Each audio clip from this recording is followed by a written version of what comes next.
Surprise! Hey guys, spiritual whistleblower here with another video. Long overdue. I've been busy. You guys know I've been working on my books, and I just completed my most recent book here.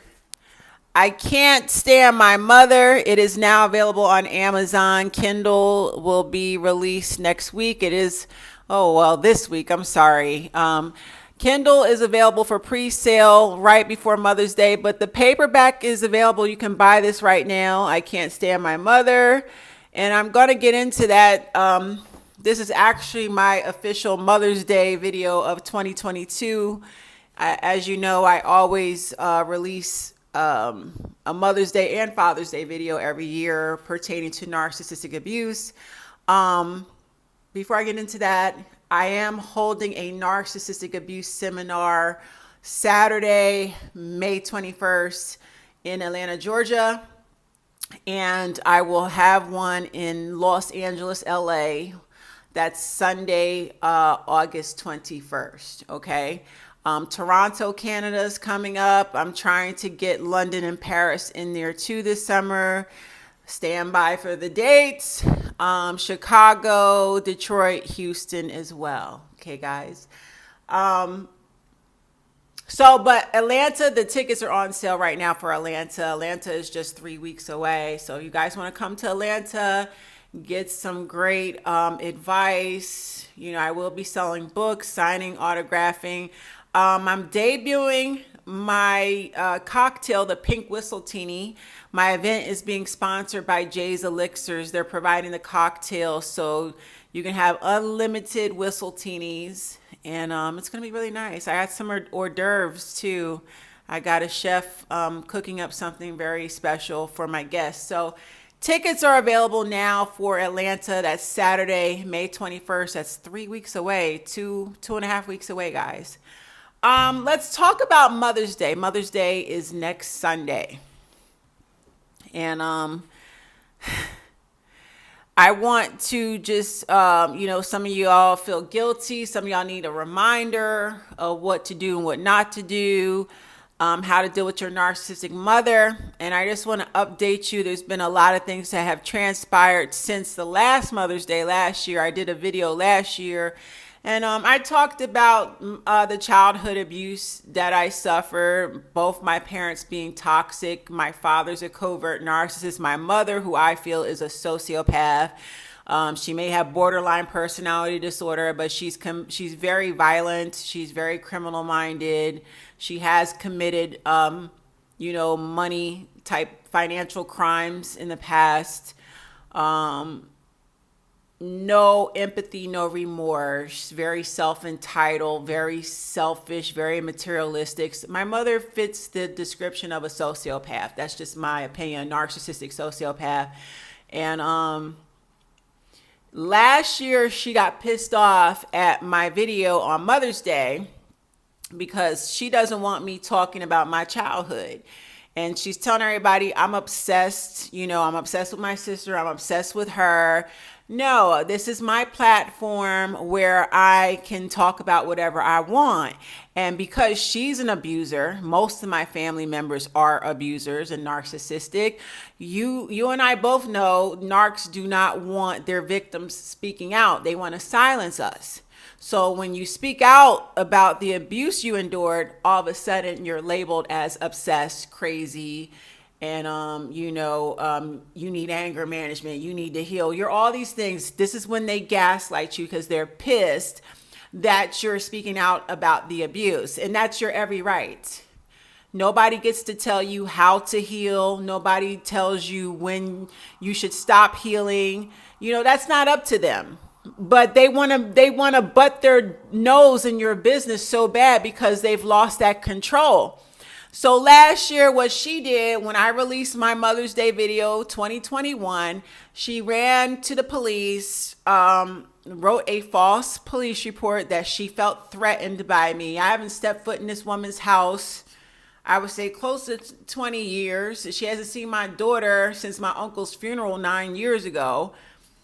And completely, made it seem like she was the victim and I was going to do all these things to her. And knowing damn well in my video last year, I was speaking in the context of self-defense. Should she approach me? I said that in my video. I specifically said, should she approach me? Okay, things will get violent at that point.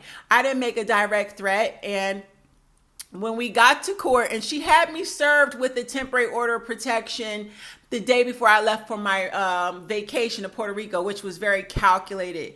So I ended up having to go to virtual court while I'm on vacation in Puerto Rico because she was trying to seek a permanent restraining order. So she had to prove her case to the judge, which she could not because it was not a direct threat. It was a conditional threat, which the judge explained to her, should you approach me, yeah, you got a problem.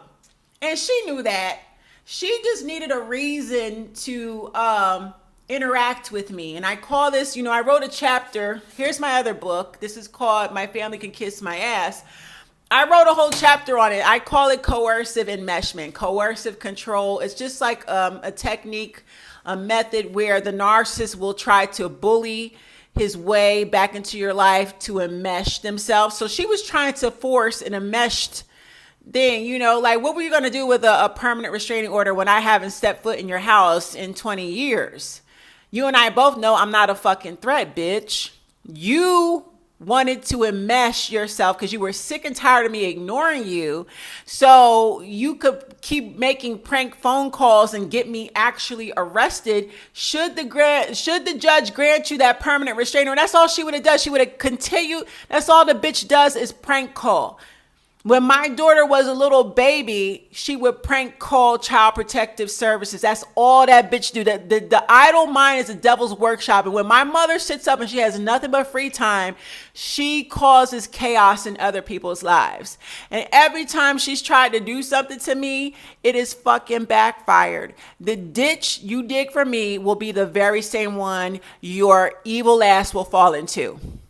So the judge dismissed the restraining order request. No, how am I a threat? Bitch, I live in a different state than you. I haven't stepped foot in your house. You're mad because you can't silence me, bitch. You're mad because you can't silence me. You've been able to silence me all my childhood. No, them days are over. And I've raised my daughter. She's a grown woman now. And if you think she's going to stand around and watch anyone fight me, my daughter will fight as well. So at the end of the day, that bullying, we do not tolerate bullying no more. And this is my platform. And when you go through all my videos and you read the comments, there's a whole lot of people just like myself that are sick and fucking tired of their abusive parents. This is an epidemic. That's why my books are fucking selling. That's why my video made it to a daytime talk show for a roundtable discussion. That's why I went viral. Because everything that my mother has done to me, millions of people can relate and they are supporting me for it. So she can sit up on her fat ass and tell the family all morning, noon, and night, Chanel's crazy. Something wrong with her. No. Because, bitch, you got 20 people that you can complain to. But I got a whole nation, a whole fan base, a whole following of supporters. I can go anywhere comfortably across the United States, West Coast, East Coast, Midwest, South. I have people that line up to see me, meet me, greet me, have their books autographed. People come up to me, thank you. Nobody understood the pain and trauma my family were putting me through. Nobody. You broke it down so well in this book. You broke it down in your video. You know how many people thank me personally? So you think I give a fuck what my mother has to say about me to the rest of the family? Or my old ass grandmother she's on her way out. She's gonna die and I could care less because she's partially to blame while the family is so fucked up. My father's mother, she completely destroyed her legacy. All her kids and grandkids are not gonna be there when she dies. And I guarantee you my mother is waiting for her to die to collect money or whatever she can get. That's all my mother cares about is money. But anyway, y'all, the case was thrown out. And I said, look at this bitch stalking me. What? Bitch, stop stalking me. This is the same woman that she's still married to the man that molested me. So this year, I got the balls to go finally press charges against this man. Because we're living in a day and era now where women and children and anyone that was molested as a child, everyone's coming forward now and turning their predators in. So I did go to New Jersey. I went to Trenton, New Jersey. I went to the prosecutor's office, and they're not going to take my case serious if they don't feel there's probable cause. I came with evidence. I have papers from the Department of Social Services, Child Protective Services of Columbia, South Carolina. They have my mother and her husband documented on file. I got them papers. Okay, I told y'all last year I retrieved those papers. So I came with evidence in my hand. Okay, which means there was a statement taken from me. My school reported her for child abuse, my high school, and my guidance counselor made the phone call.